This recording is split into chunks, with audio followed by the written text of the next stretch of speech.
Here at ESWC 2013 with Hiko from Clan-Mystik, who just finished second in Group D because of a draw with Clan-Mystik.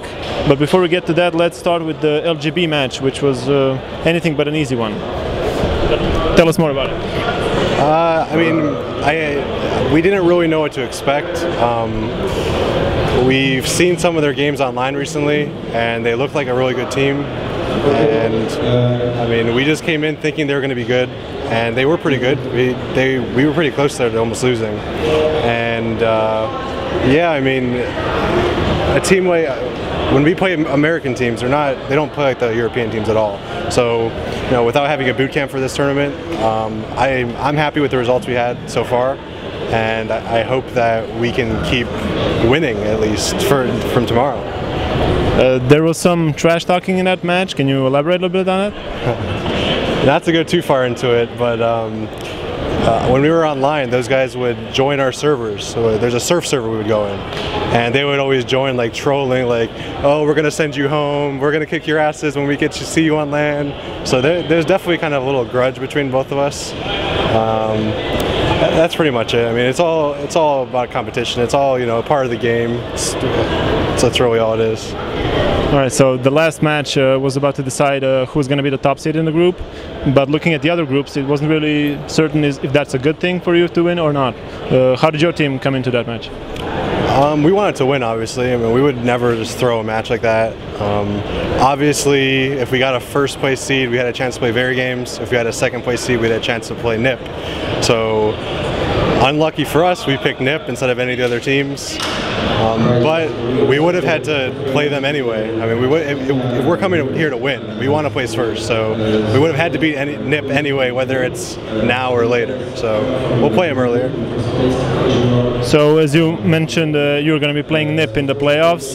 You already met them in the last ESWC season finals, where you took a map in the final. So what makes you think you can do better this time? Obviously after a tournament like that, when we come that close to actually maybe pulling up a win against them, we go back, we look at what we did right, what we did wrong, what we should have done, and we definitely came into this tournament prepared to beat the top teams. So we prepared online as best as we could. We did our strats as best as we could. Obviously we watch NIP and Very Games and all the teams here play. Everyone watches everybody nowadays, and I think we're ready for them.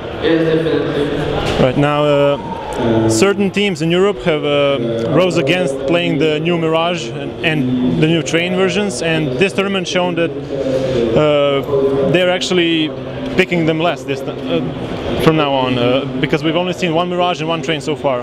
Where does your team stand on that, and you personally? Not to try to give away anything or anything, but I don't really like the Train. I don't know why. It seems like the Europeans are trying to pull for this Train, and I think most of the Americans like the Volcano Train better. It's kind of more 1.6 feely. And the new Mirage, I don't necessarily hate it, and I don't necessarily love it. And I feel like that's how most teams are. Most teams have accepted with the fact that we're going to have to play this version. It seems like most people have actually practiced the new Mirage.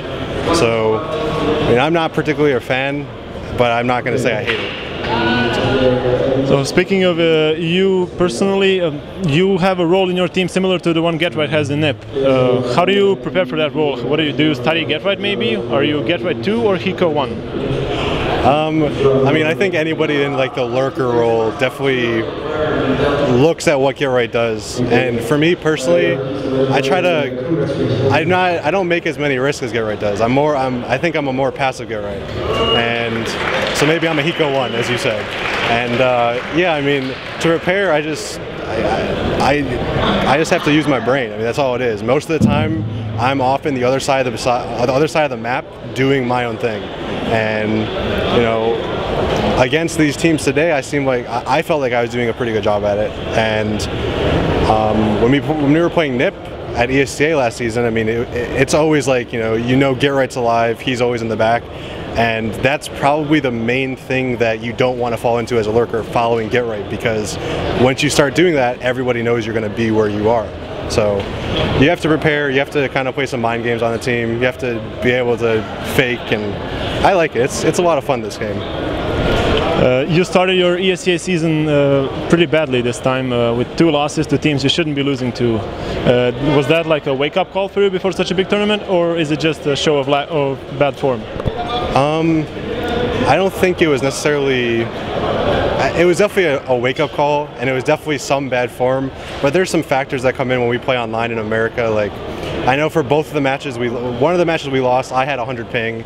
I have 80 FPS on my home computer.